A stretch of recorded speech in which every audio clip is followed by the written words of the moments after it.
When we talk about Percy Jackson, the first thing that comes to mind is that it has many books, which are divided into three major series.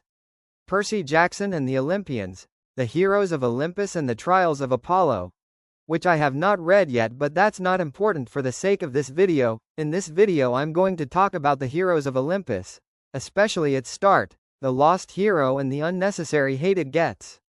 And after this very long intro, let's start. We're gonna run across the main reasons of this hate and I'm gonna give my thoughts about them. First off, we got the fact that Percy isn't there, and I heard that's the reason why many people never got past this book.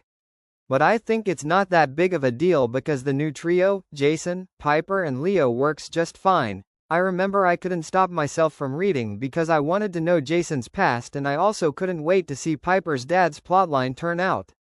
We gotta also address the change from Percy's first-person point of view to multi-third-person point of view.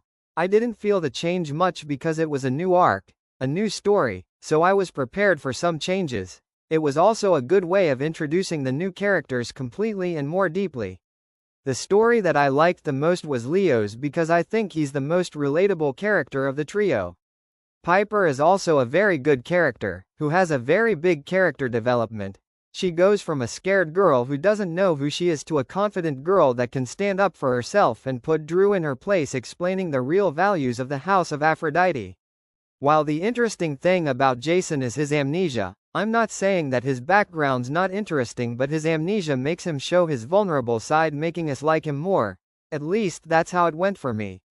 Another reason that incentivizes people to hate the lost hero is the apparently boring plot, but I think that's not the case. Yes, you can say that compared to the other books of the series the plot is a little worse, but taken alone, it's not bad.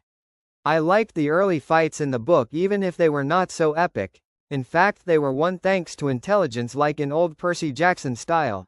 The exception here is the fight against Enceladus, which I'd say was the peak of the book. In the end, this whole book was the setup for the very good next ones, and it's a fundamental piece of the saga. I hope you appreciated this video and that you share your thoughts in the comments. Don't forget to like and subscribe. See you next time.